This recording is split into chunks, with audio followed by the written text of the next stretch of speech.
E hoje, então, vamos conversar então, sobre o capítulo 8, né, do Livro dos Escolhidos. Gente, eu acho que é o menor capítulo que tem. Eu fiquei até assustado quando eu fui ler, são tipo 3 páginas. Mas a gente consegue tirar muita coisa legal desse capítulo. E a gente vai ler um pouquinho da Bíblia também, ler uns comentários bíblicos, que tem aqui um verso que é que dá muito controvérsias na igreja, né? Que é aquele da alimentação. Mas a gente também vai falar dele um pouquinho, porque eu mesmo, quando era mais jovem, já fui confrontado com ele, e é bom a gente saber entender melhor para a gente também conseguir se defender como adventistas também, né? Então vamos lá. O nome do capítulo é Um Novo Começo. E é um novo começo de uma terra depois destruída, né, pelo dilúvio. Então lá estava Noé com a sua família, 5 longos meses, de um lado para o outro, balançando nas águas do oceano eterno que tinha sido criado na terra. E o pessoal pensava que não sobrevivia. E o legal disso é que todos temeram pela vida, até próprio Satanás, né, temeu pela vida na época do dilúvio. Quer dizer que não foi uma coisa realmente muito estrondosa. E deve realmente ter sido muito temeroso também para Noé e para sua família. E eles tinham chegado num local perto das montanhas, porque já Noé já conseguia ver o cume das montanhas. Começou a água a descer. E a Ellen White fala que teve um local entre as montanhas que Deus guardou com o seu poder para eles conseguirem descer depois e conseguirem sobreviver assim. Então, primeiro, Noé que fala que ele lançou um corvo para ver se tinha terra seca. Então o corvo voltou, né, com nada. Então eles ficaram um pouco meio desanimados, eles conseguiam ver o cume das montanhas, mas ainda não tinham lugar para descer. Então 7 dias depois foi enfiada uma pomba, né, para ver se a pomba voltava com alguma coisa ou se ela não voltasse. Que se a pomba também não voltasse, é que ela achou um lugarzinho para ela e ela não ia voltar para a arca. Mas também a pomba voltou, porque não tinha ainda local para eles ficarem. Então, 7 dias depois, soltou outra pomba e a pomba voltou, né, com uma folhinha de oliveira no bico. Então, todo mundo ficou muito animado. Ah, daqui a pouco a gente vai descer, que coisa boa. A Terra está voltando aos primórdios de como foram feitos. E, finalmente, isso que é interessante, finalmente um anjo... Bom dia, pessoal. Bom dia, Campos. Tudo bem? Um anjo abriu as portas. Isso que eu achei legal. Imagina a ansiedade de Noé e da família, eles querendo sair da arca de qualquer coisa, já vendo que eles estão perto da terra, mas eles não abriram a arca, eles continuaram lá com a fé deles, e um anjo que abriu a porta, porque a porta realmente era muito pesada, né? E agora vem a primeira lição que a gente tem do Noé. Primeira coisa que ele fez quando ele saiu da arca não foi fazer uma casa para ele, não foi fazer um churrasco para ele, para a família dele de comemoração, não foi fazer uma festa, não foi nada. A primeira coisa que ele fez foi fazer um sacrifício para Deus, né? E Ellen White fala que esse primeiro sacrifício, né, depois do dilúvio, foi uma bênção para toda a humanidade depois. Todos aqueles seres que viriam, era como se Noé estivesse pedindo a bênção de Deus para a nova terra, um novo começo deles. E é isso que a gente tem que levar também para a nossa vida. A gente tem que levar Deus em primeiro lugar, né? Quando a gente chega num local totalmente destruído, ou quando a nossa vida está totalmente destruída, assim como Noé, quando saiu da arca e viu a terra totalmente destruída, a primeira coisa que ele fez foi buscar a Deus. Então a gente tem que lembrar disso também, de quanto nos nossos momentos difíceis da nossa vida, a primeira coisa que a gente tem que fazer é procurar a Deus. E assim como Noé fez, foi em busca de um sacrifício no altar, né, para oferecer a gratidão a Deus por ele estar vivo e dar tudo certo, né?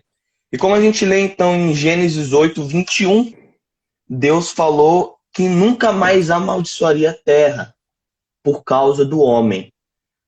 Nesse momento, eu acho até engraçado de ver que Deus percebeu que ele destruiu a terra por causa do pecado. Eu acho que Deus ficou meio triste com isso. Deus percebeu a terra toda destruída, uma maravilha que ele tinha feito, né? E ele ficou triste, ele falou, nunca mais vou destruir a terra com água por causa do homem, porque depois a gente vai ver que vai ter outra destruição, mas uma renovação eterna da Nova Jerusalém. Então é isso. Primeira coisa que a gente aprendeu, buscar a Deus em primeiro lugar. E a partir disso, Deus mostra um sinal de bondade maravilhoso, que seria a sua aliança de Deus com Noé. E Noé é como se fosse o nosso pai das gerações que vieram, então era uma aliança com todas as gerações, que nada mais é que é o arco-íris, né? Assim como está escrito em Gênesis 9:11. E o arco-íris, ele foi feito para... Isso aconteceu comigo, o pessoal que deve ter nascido na igreja também. Quando a gente era pequeno, eu perguntei, mãe, por que tem um arco-íris ali? O que é o arco-íris? E antes mesmo dela explicar a explicação científica, que são as gotinhas de água, que reproduzem todo o espectro de luz, minha mãe explicou para mim que era uma aliança entre o homem e Deus. E engraçado que esse arco-íris que a gente tem depois da chuva é a nossa aliança com Deus, mas Deus tem lá no trono dele outro arco-íris. Isso eu não sabia, eu descobri isso agora. E a gente vai ler 2 versinhos que mostram isso. O primeiro está em Ezequiel 1:28, tá? Eu vou ler para vocês. Tá. Como o aspecto do arco que aparece na nuvem no dia da chuva, assim era o aspecto do resplendor em redor. Isso é quando estão vendo o trono de Deus. Este era o aspecto da semelhança da glória do Senhor. E vendo isso, caí sobre meu rosto e vi a voz que me falava. Então aqui em Ezequiel está mostrando, né, que ao redor do trono do Senhor tem um arco-íris também. E esse arco-íris, Deus mostra a sua fidelidade com o povo de Deus, de que ele não vai mais destruir a terra com água, e a misericórdia que ele tem com o pecado.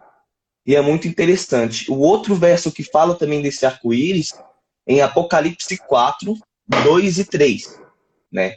Que João fala, imediatamente me vi tomado pelo Espírito e diante de mim estava um trono no céu e nele estava sentado alguém. Aquele que estava sentado era de aspecto semelhante a jaspe e sardônio. Um arco-íris, parecendo uma esmeralda, circundava o trono.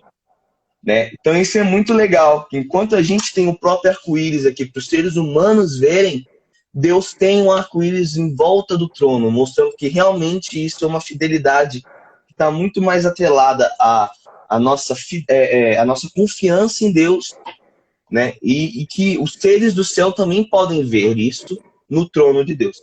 Tá? Isso é muito legal. Continuando, então, Deus não vai mais destruir a terra com água. A outra lição que a gente pode ter também na história de Noé, quando ele chega na terra destruída, é que quando os animais começaram a sair da arca, ele ficou com medo, ele e a família dele, né? Aqui como está em Gênesis 9:2, fala que Noé viu os poderosos animais selvagens saindo da arca e temeu por sua vida. E eu estava pensando, quando a gente estuda um pouco de ciência, os animais daquela época eram os animais muito mais primitivos que os de hoje, né? E eles eram mais fortes, assim como os seres humanos, eles eram mais fortes, mais ferozes, eram muito maiores que os animais dos dias de hoje. Os animais, como diminuiu também o tempo de vida e a saúde do ser humano, também fez o mesmo com os animais. Então eu entendo o medo de Noé, porque Noé, se perceber, o ser humano é um animal muito frágil, né? Se a gente for para o meio do mato, a gente morre se não fosse pela nossa inteligência. Então ele deve ter visto o leão descendo, deve ter visto os lobos, ele deve ter visto os rinocerontes, os hipopótamos. Ele olhou assim para a família dele e falou, caraca, é só a gente. Se esses animais matarem a gente, cara, vixe, a gente vai ser extinto, o ser humano. Já era. E aí o Senhor fez outra promessa para Deus. E essa promessa é muito importante, porque ela mostra que o ser humano continuava ainda no poder acima dos animais, como Adão foi criado. E a promessa é assim: todos os animais da terra tremerão de medo diante de vocês. Né? E depois ele cita todos eles. E fala que estão entregues em nossas mãos. Então a gente tem que lembrar que mesmo em todas essas dificuldades, Deus ainda nos deu poder sobre os animais e que a gente não era para temer. E é uma coisa muito legal, continua até hoje. E a gente tem que cuidar dos animaizinhos também, porque no final das contas, a gente não é só os donos dos animais, os animais não vão tremer, mas a gente é os responsáveis por eles. Imagina, Deus fez os animais para a gente cuidar. Então a gente tem que cuidar deles, porque foi uma responsabilidade que Deus deu pra gente. Então a gente tem que cuidar dos animaizinhos que Deus deu pra gente, né? Depois, agora a gente vai chegar na parte mais complicada desse capítulo, né? Que é o verso 9, Gênesis 9, 2 ainda. Acho que é o 3, já entrou no 3. Que fala, tudo o que vive e se move servirá de alimento para vocês. Assim como lhe dei os vegetais, agora lhe dou todas as coisas. Então, primeiro vamos fazer um contexto legal, né, sobre esse verso aqui. Voltando em Gênesis 1, 29, a gente vai ver o que Deus fez para a gente comer. Né? O que Deus fez para a gente comer? O que foi realmente feito para o ser humano se alimentar? Então, Gênesis 1, 29 fala, e disse Deus, eis que vos tenho dado toda a erva que dê semente, que está sobre a face de toda a terra, e toda árvore que há fruto que dê semente, ser-vos-á para mantimento. Legal, então a gente vê que Deus deu para a gente toda a erva, sementes e frutos das árvores. E deve ser muita comida, pelo que a gente está vendo aqui, parece que é coisa pra caramba, né, pra gente comer. Exatamente. Então, ó, Lucas Laplata fala um verso muito legal. O justo atenta para a vida dos seus animais. Provérbios 12, 10. Muito legal para a gente contextualizar, né, que a gente tem que também cuidar dos nossos animais. Então, voltando para a alimentação. Beleza, mas nesse momento, foi um momento que Deus permitiu o ser humano começar a se alimentar de carne, né? Só que tem um problema. Ellen White fala, eu não lembro qual livro, mas que foi a partir deste momento, se alguém conseguir me lembrar de onde que ela fala isso, quando o alimento carne entrou na vida do ser humano, que o ser humano começou a perder qualidade de vida e tempo de vida também. Né? Então a gente até consegue perceber também, quando a gente fala da cronologia, né, das histórias das gerações, os seres humanos viviam 1000 anos, 900 anos, 800 anos. Hoje, se a gente chegar aos 100 anos, com sorte, é muito tempo. Então, a gente percebe que começou a diminuir o tempo de vida quando a carne entrou. E isso também é legal, que nesse verso, que Deus permite o uso da carne, não quer dizer que a carne não era consumida antigamente. Né? Os pagãos antes da época de Noé já comiam a carne, mesmo sem a permissão de Deus. Né? Então, era um pecado muito grave naquela época. Outra coisa que as pessoas podem perguntar para você, então é isso. Outra coisa é assim, ó. Tudo que vive e se move servirá de alimento para vocês. É isso que está escrito na Bíblia. Então quer dizer que eu posso comer qualquer coisa? Então quer dizer que Deus aqui está permitindo a gente comer qualquer coisa? Tudo que vive e se move, que a gente pode comer. O ser humano vive e move. Então a gente poderia também comer carne humana? Seria outra pergunta que a gente tem para fazer. Mas o que a gente tem de prova é quando a gente vem conversar em Gênesis 7:2, que quando estava começando a arrumar os animais para entrar na arca, né? Que está escrito assim: de todos os animais limpos tomarás para si 7 a 7, né? Macho e fêmea, então 7 casais de animais puros e um casal de animal impuro, que são os não os limpos, né? Então quando a gente vê essa parte, Noé, mesmo sem comer carne, que naquela época Noé, como obedecia a Deus, não comia carne, os antediluvianos já comiam carne, né? Já sabia a diferença dos animais puros e impuros. E antes de chegar o momento, Deus já sabia que eles iam ter que começar a comer carne, porque a terra estava destruída. Então, antes disso, Deus já tinha separado os animais limpos dos impuros e colocou mais animais puros na arca para poder comer. Entendeu? Então, Deus já estava preparando.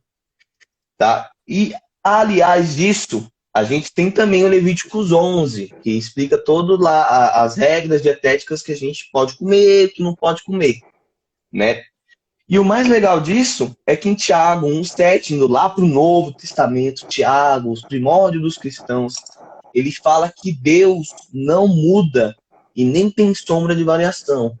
Então a gente tem que pensar que Deus é um Deus imutável e as coisas que ele fala são atemporais.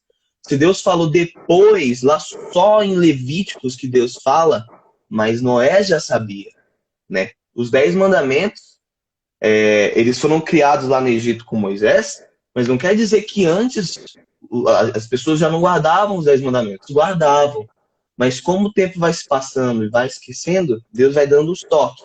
Deus vai falando, vocês esqueceram, vamos voltar como era antes. Então, Levíticos 11 nada mais é do que Deus reafirmando a dietética como deve ser, com o que a gente deve comer, né? Que Noé já sabia. Então, Noé, gente, não comia porquinho, só porque Deus falou que pode comer tudo que estava vivo e rastejando pela terra, tá?